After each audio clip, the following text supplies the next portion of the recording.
Sabe o que é fascinante? A história da filosofia muitas vezes parece uma verdadeira investigação criminal. E hoje a gente vai mergulhar fundo na obra de São Tomás de Aquino. Mas olha só, esqueça aquela imagem clássica apenas do teólogo lá do século XIII. O nosso texto base nos convida a enxergar Aquino como um verdadeiro detetive filosófico, extremamente brilhante e sistemático. O objetivo dele não era só ter fé e pronto. Não, ele queria uma busca metódica por uma prova lógica irrefutável da existência de um ser supremo. A estrutura de pensamento que ele montou é simplesmente monumental. Então, vamos destrinchar agora como essa mente medieval operava com a precisão de um arquiteto da lógica. Para a gente não se perder nessa mente brilhante, nosso roteiro de investigação vai ser o seguinte: 1. A necessidade da prova. 2. Rejeitando ideias inatas. 3. O método a posteriori.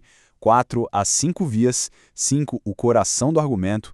E, por fim, o número 6. O legado da prova. Vamos lá? Seção 1. A necessidade da prova.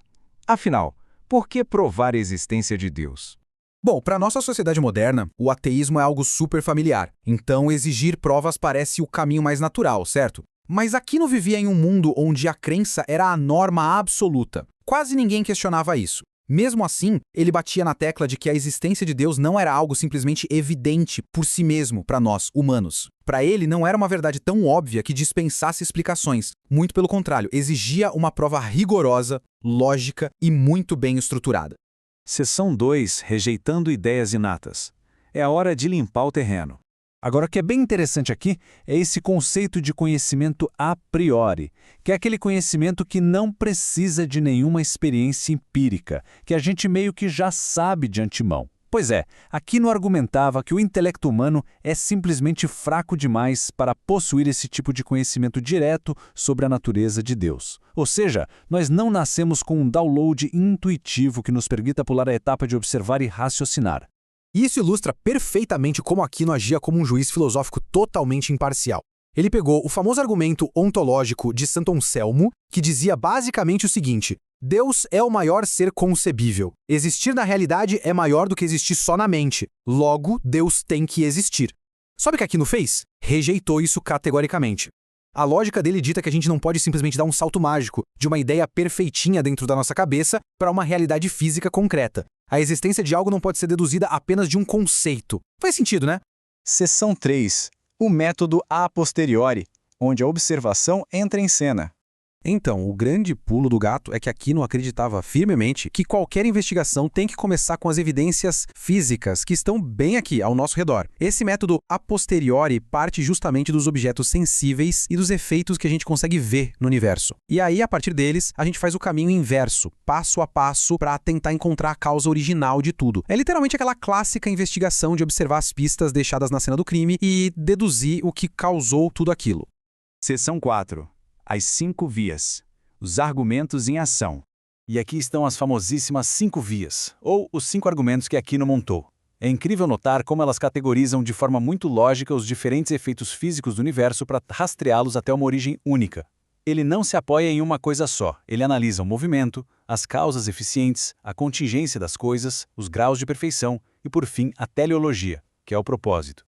Dando um zoom na primeira via, que fala sobre o movimento. A observação inicial é até bem simples. Imagina uma fileira gigantesca de dominós. Nada no nosso universo físico começa a se mover por conta própria saindo do repouso absoluto. Sempre precisa de um empurrãozinho de outra coisa. E como uma corrente infinita de empurradores é uma impossibilidade lógica na visão dele, deve existir, lá no comecinho de tudo, um primeiro motor imóvel. Algo que deu o pontapé inicial em tudo, mas que não precisou ser movido por nada. Avançar um pouco para a quinta via, a gente esbarra nessa metáfora super poética sobre teleologia ou finalidade. Pensa o seguinte: corpos inorgânicos na natureza não têm cérebro ou conhecimento próprio, certo? Mas eles frequentemente operam em direção a um fim, com uma harmonia absurda.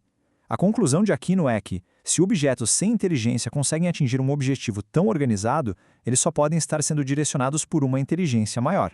É exatamente como uma flecha, que não tem vida, mas que atinge o alvo em cheio porque teve um arqueiro inteligente fazendo a mira. Seção 5. O coração do argumento. Onde chegamos na terceira via. Nosso material aponta que a terceira via é, na real, a base de tudo isso que estamos analisando. Pense nas coisas e seres ao nosso redor. Todos são contingentes. porque isso significa. Eles nascem, deixam de existir, e é perfeitamente possível que nunca tivessem existido. A lógica de Aquino diz que se absolutamente tudo no universo fosse contingente e pudesse simplesmente deixar de existir, em algum momento durante a eternidade nada existiria. Seria um grande vazio. Mas como as coisas de fato existem agora mesmo, a razão exige a presença de um ser necessário, cuja própria essência seja existir e do qual todo o resto dependa para estar aqui. Seja olhando para o movimento, para as causas, para os níveis de perfeição ou para o design do universo, o grande motor dessa filosofia toda é o princípio da razão suficiente. A ideia central aqui é que todo e qualquer efeito no mundo físico exige, sem escapatória, uma explicação definitiva que se sustente por si só. Sem essa fundação final e autoexplicativa, o castelo inteiro do nosso universo simplesmente desmoronaria por falta de sustentação lógica. Seção 6. O legado da prova. O embate com os pensadores modernos. Claro que, na filosofia, o debate nunca para, né? De um lado, a gente tem essa dedução impressionante de Aquino. Do outro, temos os desafios levantados pelos pensadores modernos. Immanuel Kant, por exemplo, bateu de frente com a ideia de que a gente pode cruzar do campo fenomênico e pular de efeitos físicos que são finitos para atestar uma causa infinita. Mais tarde, os positivistas lógicos chegaram a questionar se a própria linguagem da metafísica tem alguma validade que possamos verificar de verdade. E tem um ponto estrutural muito curioso aqui. Um primeiro motor estritamente filosófico não tem sentimentos ou intenções morais imediatas. Então, exige-se um salto extra de fé para conectar esse princípio lógico primário com o Deus pessoal e cuidadoso descrito nas religiões cristãs. E tudo isso nos traz a um ponto final bem instigante. Considerando as mudanças gigantescas no nosso entendimento, as novas descobertas da ciência e toda a evolução do pensamento ao longo dos séculos, será que essa arquitetura magnífica da lógica medieval ainda se sustenta hoje?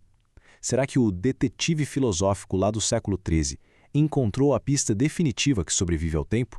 Ou ele apenas construiu um espelho lindo e complexo de como a mente humana precisava ordenar o universo naquela época?